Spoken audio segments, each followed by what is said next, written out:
गुरुर्ब्रह्मा गुरुर्विष्णुर् गुरुर्ब्रह्मा गुरुर्विष्णुर् गुरुर्देवो महेश्वरः गुरुर्देवो महेश्वरः गुरुसाक्षात् परब्रह्म गुरुर्साक्षात् परब्रह्म तस्मै श्री गुरवे नमः तस्मै श्री गुरवे नमः।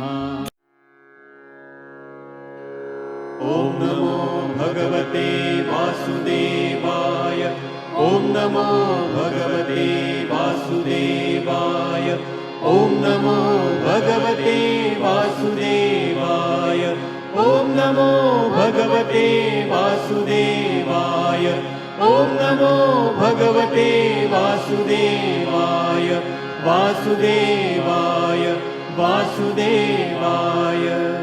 प्रेम से बोलो श्री कृष्ण भगवान की जय, भोलेनाथ भंडारी की जय। एक बार बोल दो ना राधे राधे। मित्रों, भक्तों, आप सब भक्तों को जानकर बहुत ही प्रसन्नता होगी कि श्रीमद् भागवत 12 स्कंदों की श्लोक सहित प्रस्तुति समाप्त हो गई है। 12 स्कंद समाप्त, संपूर्ण ग्रंथ समाप्त हो गया। हरि महाराज का कोटि कोटि धन्यवाद, जो इतना बड़ा ग्रंथ जो है संपूर्ण हुआ। तो मित्रों, प्रेम से बोलो श्री कृष्ण भगवान की जय। मित्रों, वैसे तो 12वां स्कंद समाप्त हो चुका है, लेकिन इसके आगे जो है भागवत में ही है कि श्रीमद् भागवत महात्म्य में, यानी कि इसका क्या महत्व है। तो ओम नमो भगवते वासुदेवाय, इसका श्रीमद् भागवत महात्म्य में का पहला अध्याय अपरिचित और वज्र नाभ का समागम, स्कंदलीय मुनि के मुख से भगवान की लीला के रहस्य और विरज भूमि के महत्व का वर्णन। प्रेम से बोलो श्री कृष्ण भगवान की जय। मित्रों, बस कुछ ज़्यादा ये नहीं है सब, लेकिन बहुत महत्वपूर्ण है। मैंने जब संपूर्ण किया है तो मैं इसमें पीछे नहीं हटूंगा, इससे भी आपको अवगत करा रहा हूँ मैं।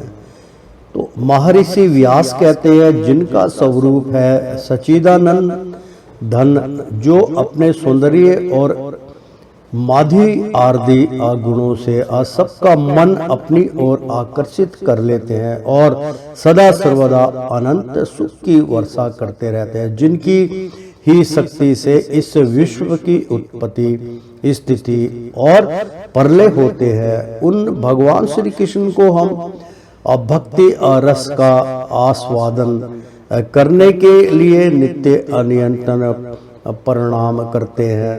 प्रेम से बोलो नारायण।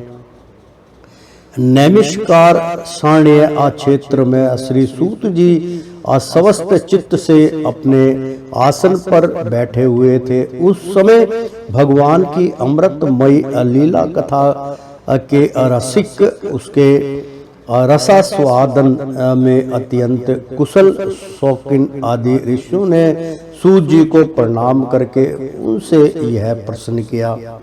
ऋषियों ने पूछा, सूत जी, धर्मराज युधिष्ठिर जब श्री मथुरा मंडल में अनिरुद्ध नंदन विरज का और हस्तिनापुर में अपने पौत्र परीक्षित का राज्याभिषेक करके हिमालय पर चले गए, तब राजा वर्ज और परीक्षित ने कैसे कैसे कौन कौन सा कार्य किया। सूत जी ने कहा, भगवान नारायण, नरोत्तम, नर देवी सरस्वती और महर्षि व्यास को नमस्कार करके शुद्ध चित्त होकर भगवान तत्व को प्रकाशित करने वाले इतिहास प्राण रूप जय का उच्चारण करना चाहिए। शौकीन आदि अब्रह्म ऋषियों जब धर्मराज युधिष्ठिर आदि पांडवगण स्वर्गारोहण के लिए हिमालय चले गए। यहाँ पे मित्रों स्वर्ग आरोहण की व्याख्या हो रही है और मित्रों बहुत सुंदर वाक्य है। स्वर्ग आरोहणी तक हमने यात्रा की है, बड़ी कृपा है हरि महाराज की। तो मैंने मित्रों वहाँ तक की यात्रा की हुई है, स्वर्ग आरोहणी तक की। बहुत सुंदर स्थान है। बद्रीनाथ से 5-6 दिन का ऊपर रास्ता है स्वर्ग आरोहणी का। तो हम वहाँ जो गए थे तो प्रेम से बोलो श्री कृष्ण भगवान की जय। ब्रह्म ऋषि जब धर्मराज युधिष्ठिर आदि पांडव गण स्वर्गारोहण के लिए हिमालय चले गए, तब सम्राट परीक्षित एक दिन मथुरा गए। उनकी इस यात्रा का उद्देश्य इतना ही था कि वहाँ चलकर वर्जना भाव से मिलजुल आए। जब वर्जना भाव को यह समाचार मालूम हुआ कि मेरे पिता तुल्य अपरिचित मुझसे मिलने के लिए आ रहे हैं, तब उनका हृदय प्रेम से भर गया। उन्होंने नगर से आगे बढ़कर उनकी आगवानी किया, चरणों में प्रणाम किया और बड़े प्रेम से उन्हें अपने महल में ले आए।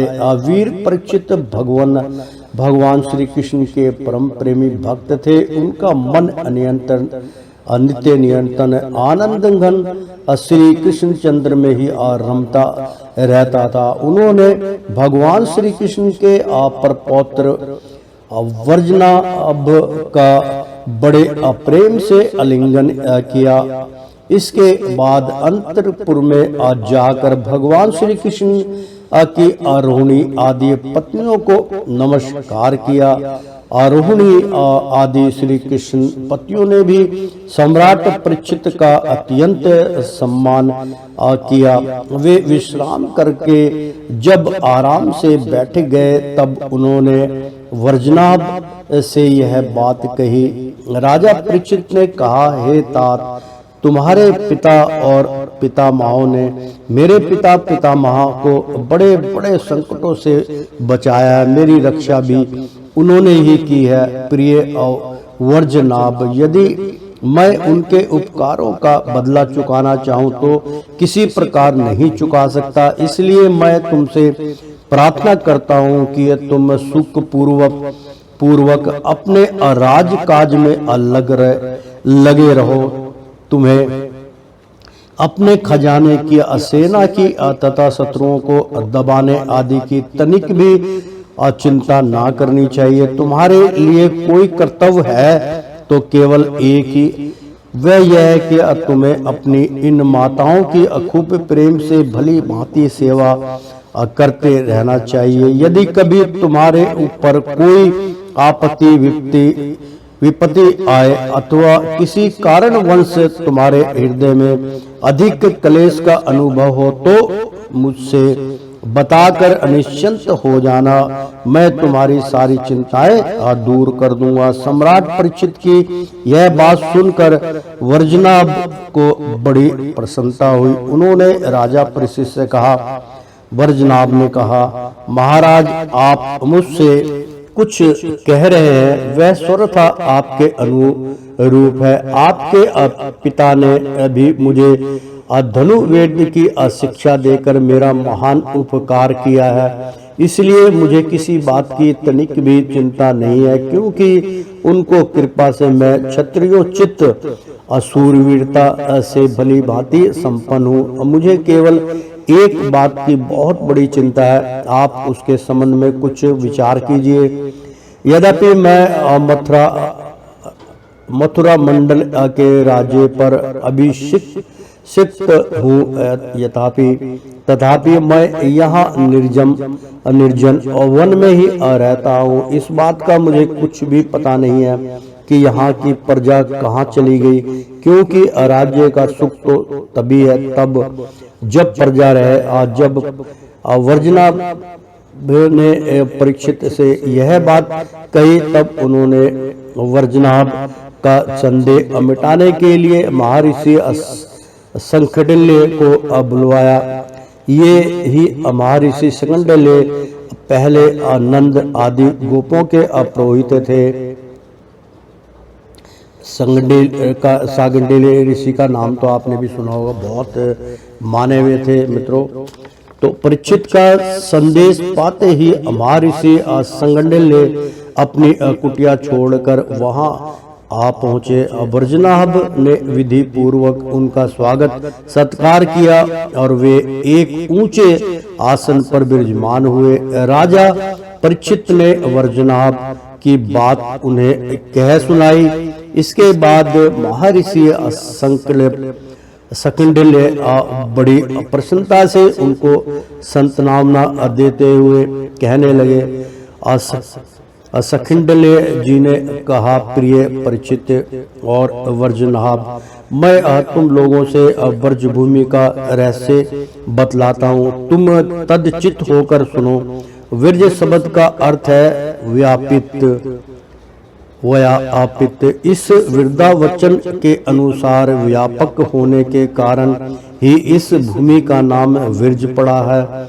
सत्व, रजो, तमो, इन तीन गुणों से अतीत जो पर ब्रह्मा है वही अव्यापक है, इसलिए उसे अविरज कहते हैं। वह सदानंद स्वरूप परम ज्योतिषमय और अविनाशी हैं। जीवन मुक्त पुरुष उसी में स्थित रहते हैं। इस पर ब्रह्मा स्वरूप विरज धाम में नंद नंदन भगवान श्री कृष्ण का निवास है। उनका एक एक अंग सच्चिदानंद स्वरूप है। वे आत्मा राम और आपत काम है। आप प्रेम रस में डूबे हुए रसिकाजन ही उनका अनुभव करते हैं। भगवान श्री कृष्ण की आत्मा है। राधिका उनसे रमण करने के कारण ही रहस्य रस के अमर्मज्ञ ज्ञानी पुरुष उन्हें आत्मा राम कहते हैं। काम शब्द का अर्थ है कामना, अभिलाषा।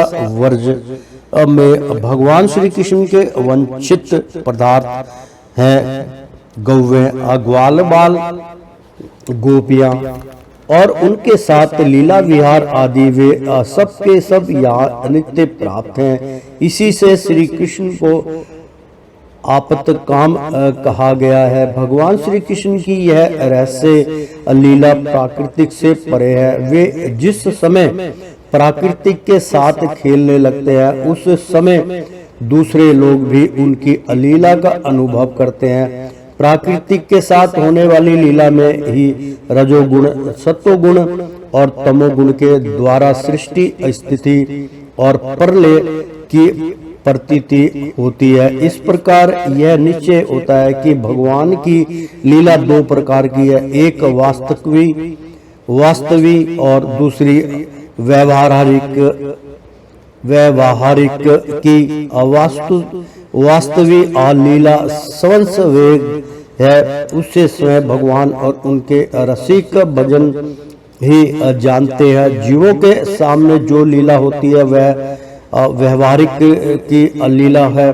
वास्तविक लीला के बिना व्यवहारिक लीला नहीं हो सकती, परंतु व्यवहारिक की लीला का वास्तविक लीला के राज्य में कभी प्रवेश नहीं हो सकता। तुम दोनों भगवान की जिस लीला को देख रहे हो यह व्यवहारिक की लीला है। यह पृथ्वी और स्वर्ग आदि लोग इसी लीला के अंतर्गत हैं। इसी पृथ्वी पर यह मथुरा मंडल है, यही वह ब्रजभूमि है जिसमें भगवान की वह वास्तविक रहस्य लीला गुप्त रूप से होती रहती है। वह कभी कभी प्रेम पूर्ण हृदय वाले रसिक भक्तों को सब और दिखने लगती है।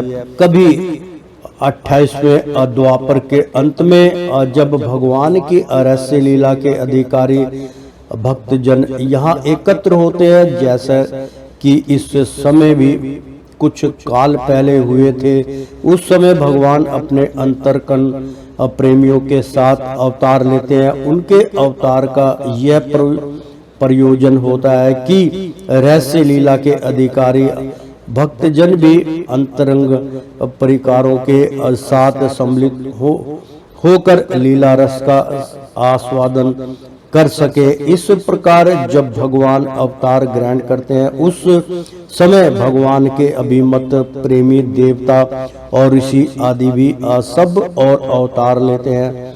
अभी जो अवतार हुआ था उसमें भगवान अपने सभी प्रेमियों की अभिलाषाएं पूर्ण करके अब अंतर ध्यान हो चुके हैं। इससे यह निश्चय हुआ कि यहाँ पहले 3 प्रकार के भक्तजन उपस्थित थे, इसमें संदेह नहीं है। उन तीनों में प्रथम तो उनकी श्रेणी है जो भगवान के नित्य अंतरंग पार्षद हैं, जिनका भगवान से कभी वियोग होता ही नहीं। दूसरे वे हैं जो एकमात्र भगवान को पाने की इच्छा रखते हैं, उनकी अंतरंग लीलाओं में अपना प्रवेश चाहते हैं। तीसरी श्रेणी में देवता आदि है। इनमें से जो देवता आदि के अंश से अवतीर्ण हुए हैं उन्हें भगवान ने विरज भूमि से हटाकर पहले ही द्वारका पहुंचा दिया है। फिर भगवान ने ब्राह्मण के शाप से उत्पन्न मूषण को निमित्त बनाकर यदुकुल में अवतीर्ण देवताओं को स्वर्ग में भेज दिया और पुण्य अपने अपने अधिकार पर स्थापित कर दिया तथा जिन्हें एकमात्र भगवान को ही पाने की इच्छा थी उन्हें प्रेम नंदन स्वरूप बनाकर श्री कृष्ण ने सदा के लिए अपने नित्य आरतंग पार्षदों में सम्मिलित कर लिया। जो नित्य पार्षद हैं वे यद्यपि यहाँ गुप्त रूप से होने वाली नित्य लीला में सदा ही रहते हैं, परंतु जो उनके दर्शन के अधिकारी नहीं है ऐसे पुरुषों के लिए वे भी अदृश्य हो गए हैं। जो लोग व्यवहारिक लीला में स्थित हैं वे अनित्य लीला का दर्शन पाने के अधिकारी नहीं है। इसीलिए यहाँ आने वाले को सब और निर्जन है वन सुना ही सुना दिखाई देता है, क्योंकि वे वास्तविक लीला में स्थित भजनों को देख नहीं सकते। इसलिए वर्ज नाभ तुम्हें तनिक भी चिंता नहीं करनी चाहिए। तुम मेरी आज्ञा से यहाँ बहुत से गांव बसाओ, इससे अनिश्चय ही तुम्हारे मनोरथों की सिद्धि होगी। भगवान श्री कृष्ण ने जहाँ जैसी लीला की है उसके अनुसार उस स्थान का नाम रखकर तुम अनेकों गांव बसाओ और इस प्रकार दिव्य ब्रज भूमि का भली भांति सेवन करते रहो। गोवर्धन, दृगपुर, डींग, मथुरा, महावन, गोकुल, नंदीग्राम, नंदग्राम और भ्रष्ट सानु बरसाना आदि में तुम्हें अपने लिए छावनी बनवानी चाहिए। उन स्थानों में रहकर भगवान की लीला के स्थल, नदी, पर्वत, घाटी, सरोवर और कुंड तथा कुछ वन आदि का सेवन करते रहना चाहिए। ऐसा करने से तुम्हारे राज्य में प्रजा बहुत ही प्रसन्न संपन्न होगी और तुम भी अत्यंत प्रसन्न रहोगे। यह विरज भूमि सच्चिदानंदमयी है, अतः तुम्हें प्रयत्न पूर्वक इस भूमि का सेवन करना चाहिए। मैं आशीर्वाद देता हूँ, मेरी कृपा से भगवान की लीला के जितने अभिस्थल हैं उनकी और सबकी तुम्हें ठीक ठीक पहचान हो जाएगी। विरज नाभ, इस वर्ज भूमि का सेवन करते रहने से तुम्हें किसी दिन उद्रव जी मिल जाएंगे। फिर तो अपनी माताओं सहित तुम उन्हीं से इस भूमि का तथा भगवान की लीला का रहस्य भी जान लोगे। मुनिवर संकटिल्य जी उन दोनों को इस प्रकार समझा बुझाकर भगवान श्री कृष्ण का स्मरण करते हुए अपने आश्रम पर चले गए। उनकी बातें सुनकर राजा परीक्षित और ब्रजनाभ दोनों ही बहुत प्रसन्न हुए। प्रेम से बोलो श्री कृष्ण भगवान की जय। श्रीमन नारायण नारायण हरि हरि। मित्रों, श्री महत्व, श्री भागवत का महत्व का दूसरा अध्याय हम शुरू करने जा रहे हैं। पहला अध्याय संपन्न हुआ, प्रेम से बोलो श्री कृष्ण भगवान की जय। दूसरा अध्याय यमुना और श्री कृष्ण पत्नियों का संवाद, कीर्तन उत्सव में उद्धव जी का प्रकट होना। ऋषियों ने पूछा, सूत जी अब यह बतलाइए कि परीक्षित और विरजनाभ को इस प्रकार आदेश देकर जब संडिकल्य मुनि अपने आश्रम को लौट गए, तब उन दोनों राजाओं ने कैसे कैसे और कौन कौन सा काम किया। सूत जी कहने लगे, तदंतर महाराज परीक्षित ने इंद्रप्रस्थ दिल्ली से हजारों बड़े बड़े सेठों को बुलवाकर मथुरा में रहने की जगह दी। इनके अतिरिक्त सम्राट परीक्षित ने मथुरा मंडल के ब्राह्मणों तथा प्राचीन वानरों को, जो भगवान के बड़े ही प्रेमी थे, बुलवाया और उन्हें आदर के योग्य समझकर मथुरा नगरी में बसाया। इस प्रकार राजा परीक्षित की सहायता और महर्षि शकंडिल्य की कृपा से विरजनाभ ने क्रम से उन सभी स्थानों की खोज की जहां भगवान श्री कृष्ण अपने प्रेमी गोप गोपियों के साथ नाना प्रकार की लीलाएं करते थे। लीला स्थानों का ठीक ठीक निश्चय हो जाने पर उन्होंने वहां की लीला के अनुसार उस स्थान का नामकरण किया, भगवान के लीला विग्रहों की स्थापना की तथा उन स्थानों पर अनेकों गांव बसाए।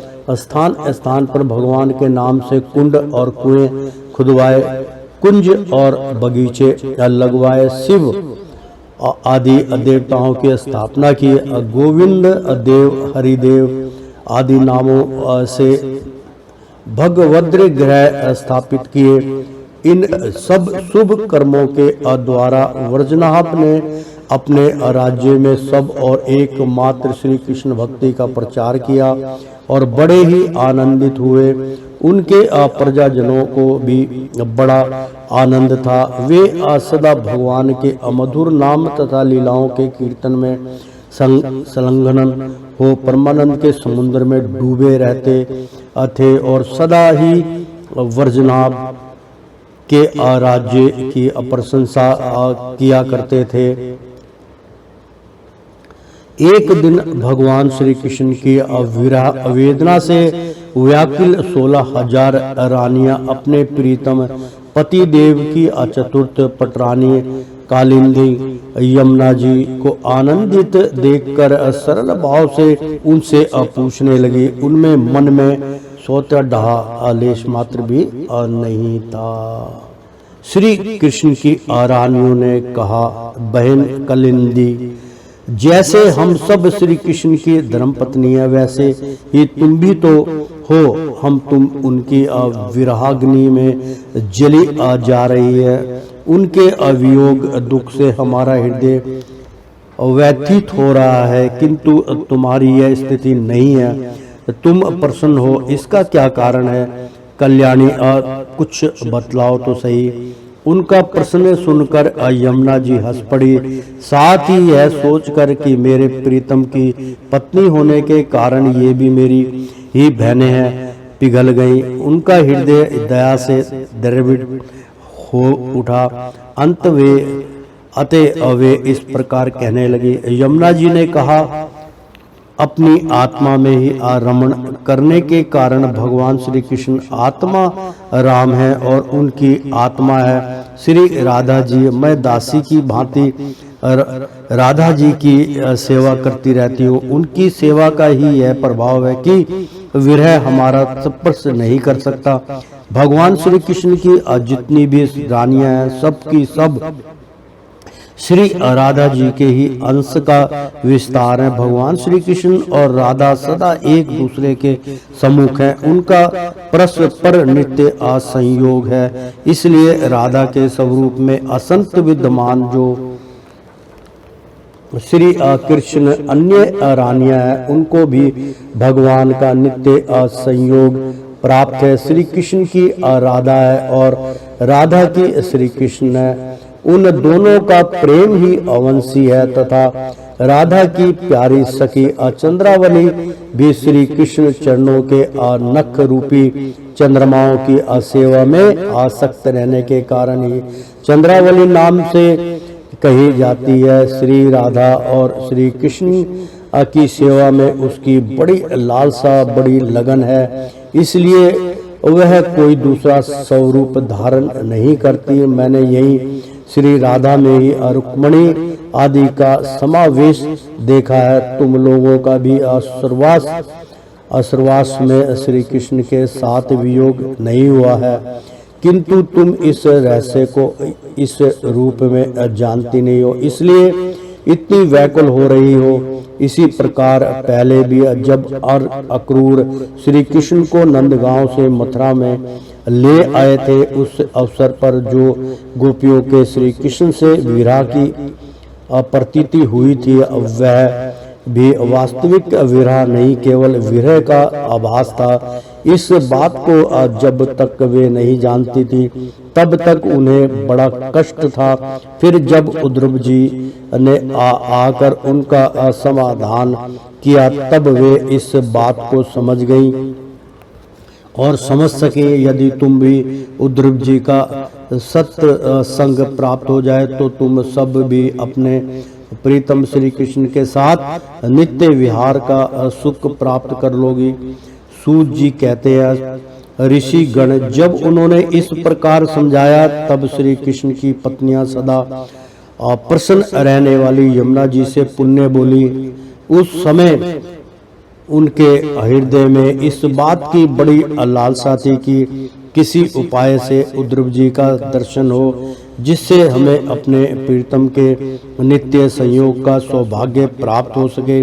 श्री कृष्ण पत्नियों ने कहा, सखी तुम्हारा ही जीवन धन्य है, क्योंकि तुम्हें कभी भी अपने प्राणनाथ के अवियोग का दुख नहीं भोगना पड़ता। जिन श्री राधिका जी की कृपा से तुम्हारे अभीष्ट अर्थ की सिद्धि हुई है, उनकी अब हम लोग भी दासी हुई। किंतु तुम अभी कह चुकी हो कि उद्धव जी के मिलने पर ही हमारे सभी मनोरथ पूर्ण होंगे, इसलिए कालिंदी अब ऐसा कोई उपाय बतलाओ जिससे उद्धव जी भी शीघ्र ही मिल आए और शीघ्र ही मिल जाएं। सूत जी कहते हैं, श्री कृष्ण की रानियों ने जब यमुना जी से इस प्रकार कहा तब वे भगवान श्री कृष्ण चंद्र की 16 कलाओं का चिंतन करती हुई उनसे कहने लगे। जब भगवान श्री कृष्ण अपने परम धाम को पधारने लगे तब उन्होंने अपने मंत्री उद्धव से कहा, उद्धव साधना करने की भूमि है बद्री का आश्रम, अतः अपनी साधना पूर्ण करने के लिए तुम वहीं जाओ। भगवान की इस आज्ञा का अनुसार उद्धव जी इस समय अपने साक्षात स्वरूप से बद्री का आश्रम में विराजमान है और वहां जाने वाले जिज्ञासु लोगों को भगवान के बताए हुए ज्ञान का उपदेश करते रहते हैं। साधन की फल रूपा भूमि है ब्रज भूमि, इसे भी इसके रहस्यों सहित भगवान ने पहले ही उद्धव को दे दिया था, किंतु वह फल भूमि यहाँ से भगवान के अंतर्ध्यान होने के साथ ही स्थूल दृष्टि से परे जा चुकी है। इसलिए इस समय यहाँ उद्धव प्रत्यक्ष दिखाई नहीं पड़ते। फिर भी एक स्थान है जहाँ उद्धव जी का दर्शन हो सकता है। गोवर्धन पर्वत के निकट भगवान की अलीला सहचारी गोपियों की अविहार स्थली है। वहाँ की लता अंकुर और बेलों के आरूप में अवश्य ही उद्धव जी यहाँ निवास करते हैं। लताओं के रूप में उनके रहने का यही उद्देश्य है कि भगवान की अप्रितमा गोपियों की चरण रज उन पर पड़ती रहे। उद्धव जी के संबंध में एक निश्चित बात यह भी है कि उन्हें भगवान ने अपना उत्सव सब रूप प्रदान किया है। भगवान का उत्सव उद्धव जी का अंग है, वे उसी से अलग नहीं रह सकते। इसलिए अब तुम लोग अविर्जनाभ को साथ लेकर वहां जाओ और कुसुम सरोवर के पास ठहरो। भगवत भक्तों की मंडली एकत्र करके वीणा, वेणु और मृदंग आदि बाजों के साथ भगवान के नाम और लीलाओं के कीर्तन, भगवत संबंधी काव्य कथाओं के स्वर्ण तथा भगत गुणों गान से युक्त सरस संगीतों द्वारा महान उत्सव आरंभ करो। इस प्रकार जब उस महान उत्सव का विस्तार होगा तब निश्चय है कि वहां उद्रव जी का दर्शन मिलेगा। वे ही भली भांति तुम सब लोगों के मनोरथ पूर्ण करेंगे। सूत जी कहते हैं, यमुना जी की बताई हुई बातें सुनकर श्री कृष्ण की रानियां बहुत प्रसन्न हुई। उन्होंने यमुना जी को प्रणाम किया और वहां से लौटकर वर्जनाभ तथा परीक्षित से वे सारी बातें कह सुनाई। सब बातें सुनकर परीक्षित को बड़ी प्रसन्नता हुई और उन्होंने वर्जनाभ तथा श्री कृष्ण पत्नियों को उसी समय साथ ले उस स्थान पर पहुंचकर तत्काल वह सब कार्य आरंभ करवा दिया जो कि यमुना जी ने बताया था। गोवर्धन के निकट वृंदावन के भीतर कुसुम सरोवर पर वे जो सखियों की विरह स्थली है वहाँ ही श्री कृष्ण कीर्तन का उत्सव आरंभ हुआ। वृष भानुनंदिनी श्री राधा जी तथा उनके प्रीतम श्री कृष्ण की वह लीला भूमि जब साक्षात सह कीर्तन की शोभा से प्रसन्न हो गई, उस समय वहां रहने वाले सभी भक्तजन एकाग्र हो गए। उनकी दृष्टि, उनके मन की वृत्ति कहीं अन्यत्र ना जाती थी। तदअंतर सबके देखते देखते वहां फैले हुए तीर्ण गुल्म और लताओं के समूह से प्रकट होकर उद्रव जी सबके सामने आए। उनका शरीर श्याम वर्ण था, उस पर पीतांबर शोभा पा रहा था।